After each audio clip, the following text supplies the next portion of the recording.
Hi guys! So today we're going to be doing my January wrap-up. Let's see, in January I think I read 21 books, so not as many as I had been lately, but still a good number. And I am not at home, I'm at church. It's Wednesday, we had to come early, and so I'm actually cooking at church while I'm thought to kill a bunch of birds with one stone. And of course there is a baby running around, so you may hear him. But also, like, if you see this huge area, that's not my house. This is not my house, I promise. I left my computer over here, so I need to go get that. Alrighty, so the first book that I finished in January was A Christmas Carol by Charles Dickens. We started this in December, read it together as a family, and of course 5 stars. Just love, wonderful, precious, yes. Alright, then I finished Within These Golden Halls by Abigail Wilson. It was just a nice medieval, or not medieval, Regency romance, mystery. Not my favorite Regency romance, but it was still pretty fun. Then I finished, finally, the New Answers book, over 25 questions on creation, evolution, and the Bible. And I went ahead and gave this 5 stars because people who hate Christians and who hate creationist Christians specifically give this like 1 star. So I was like, I need to give this 5 stars just to make sure it, help it out a little bit. It was a good resource, though there was a lot of detailed science stuff that I kind of wound up skimming because a lot of times I was like, I don't care. Alright, next I read A Love Discovered by Tracy Peterson. It was a marriage of convenience. This was a Western marriage of convenience. Of course, it had some of the marriage of convenience stuff that I don't like, but it actually was a little more tastefully handled than normal, I think. And, Edward and Carrie were so precious. Y'all know I love me a man with kid book, and this had a really good man with kid storyline. Okay, let me go flip those pork chops. Anyway, the little man is getting into stuff, so I'm also watching him. A Love Discovered did have a bad pastor, but it had a good pastor later. So I'm like, okay, well, I will allow it. Alright, next I read Counterattack by Patricia Badley, and I really enjoyed this one. I gave Love Discovered 4 stars. I also gave Counterattack 4 stars because, oh my goodness. Okay, Counterattack I really loved for one reason and one reason only. It is set near Chattanooga, Tennessee, and I live near Chattanooga, Tennessee. Not in the same general area, like, I live in different directions from where this book is set. We're set in 2 different areas, but there was a lot of it that I was like, she clearly knew the Chattanooga area. Or did really good research, but she clearly seemed to know the area. But anyway, I really did love all the Chattanooga references. They were all spot on. Like, if you're reading this book and you're like, I wonder if she actually knows Chattanooga, or if no, 100% she knows Chattanooga. Even though they kept taking people to the wrong hospital. Like, there's 2 hospitals in Chattanooga, and it's like one of them most people tend to think is better than the other, so. With my dad having been a pastor, I kind of know things about hospitals that most people probably don't. Alright, next is the Elite Guardians Savannah series. So the first one is Vanishing Legacy by Kate Angelo, and I gave that 4 stars. It was a good suspense, but also I liked, they both love interests had a kid. His was, the wife had died. Hers, I don't remember, I think it was just like a mistake in her past, but, the kid wasn't a mistake, but the thing that she had done that led to the kid was a mistake. But they were, the cross relationships as well between, her and his daughter, and him and her son, those were really sweet. And, of course, the kids themselves and the relationship with the couple was sweet, too. Okay. Then I read Hunting Justice. Sammy A. Abrams is the author there. Gave it 4 stars. It got pretty dark, though, and I'm glad you're playing on the off oven. Yeah, no, you shouldn't be playing with that. That's not a good toy. You want me to take this? Okay, he wanted me to have this bowl, so he could keep playing in the general direction of the oven, which I don't like. Let's move, buddy. Alright, little man is set up with his lawnmower. Hopefully that distracts him for a little bit. Anyways, Hunting Justice, it got a little dark with the serial killer stuff, and that did not keep him occupied. Let's see. And there was one conversation that I thought kind of bordered on innuendo. No, we're not touching knobs on the stove. Stay with your lawnmower. I still really enjoyed this story, even though I don't usually like the I'm too broken for you trope. This book, it kind of worked. I don't know how really, but it did. Alright, then I read book 3, Guarding Truth by Kelly Underwood. Again, fun suspense story. Once again, it kind of got irritating how long it took them to get over themselves, but you know, it always gets irritating with that. Alright, then I read Fatal Witness, but by Patricia Bradley, book 2 in the Pearl River series. Do I need to have a spoiler alert? I think I do, because I need to talk about this book. So, first, I really loved Nani May. She was great. And I liked the relationship. That was fine. I liked Danny and Mark. They were fine as characters. But spoiler alert now. If you've read this book, you know where I'm going with this and what I hated. Yeah, what is with the evil pastor? Why? Why? And this one was even worse than normal. Okay, so in this book, the pastor murdered her parents. And, how shall I say, and he's also trying to murder her throughout the book. We're okay. Okay, so even more so, like normally when I get irritated at the evil pastor trope, it is because, as y'all know, my dad and my husband are both pastors. In this specific book's case, remember, this book is set within 2 hours of where I live. If you live outside the U.S., you're probably like, okay, and no, if you live in the U.S., you understand. Within 2 hours is like, it's the same. It's the same culture. Like within 2 hours, definitely is with the same culture, same general culture of the area. I need to probably put those pork chops in the oven, actually. All right, I got baby sorted, and he is now not trying to go play in the oven. So you know, good. That's good. We don't want him playing in the oven. All right. So anyway, back to my rant. So again, I definitely think that I understand the church, how the culture would be in their church more than most people, because again, I grew up in a very similar environment. And this pastor was angry because his dad was pastor, and so he was basically just assumed that he would take over. And like, that's not a thing here.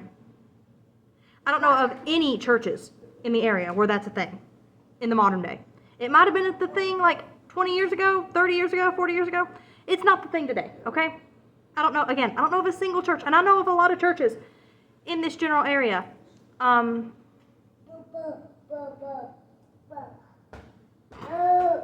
He's gonna get cut out. I know of a lot of churches in this general area. This is just not a thing. Like, you don't expect I've never seen of a church where you expect the son of the pastor to take over. So that's ridiculous. Then also, he could have not done it. Like, even if people expected him to, he could have not taken over. And then he has the audacity to get angry that he's being asked to do his job. Because that's basically what it was. He, blamed Danny's mom for everything that went wrong. For him being such an evil, awful, wicked person. But then for two, he got upset that he was being asked to go and take care of people who were sinning. Yeah, dude, that's your job. So yeah, the localness of this book could not overcome the anger that I felt at the pastor. It was still a fun read. It's just, oh my goodness, I hate that trope. All right, and then book 3, also 3 stars. Also spoilers because, okay, it was better than book 2. Not as good as book 1.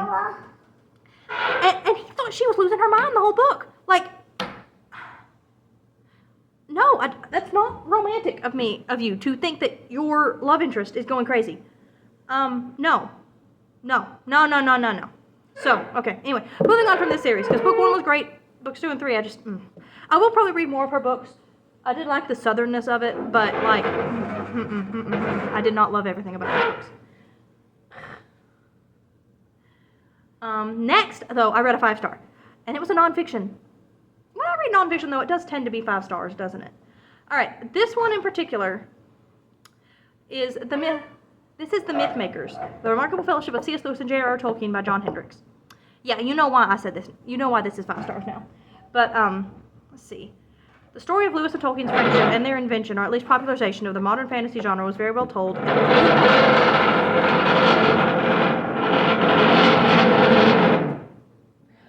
That's Baby. With beautiful illustrations and a creative approach, is what I put in my review on Goodreads. And yeah, the illustrations were gorgeous. The illustration in particular of the moment when... Is that making lots of noise? The illustration of the moment in particular when Tolkien watches Edith dance and like the Beren and Luthien inspiration, he gets the Beren and Luthien inspiration. That moment in particular was so, like, his expression on his face. I think I might have taken a picture of that, or a screenshot of that page. So if I did, if I can find it, I'll pop it in here. This book was incredible. I really loved it. 5 stars. I really want to read The Faithful Spy now because same author, same illustrator, and this one was so good. And I loved the Lion and the Wizard the whole time. Like, that was great, and the ending was incredible. I just really love this book. All right, so I'm back the next day to finish up. People got to church, and I am obviously not filming in front of people. That would be awkward. So, where was I? Okay, I had just talked about The Mythmakers and how much I loved it. So that means that my next reads were the Kirsten series. So the American Girl Kirsten series. Of course, Buddy reads with Shannon, as I'm sure you expected by now. Let's see. Meet Kirsten, I gave 5 stars because I really was impressed by the emotional depth of the story. American Girl goes places that I would not expect them to go to. Thank you. He handed me a truck. Thank you, baby. You want your truck back?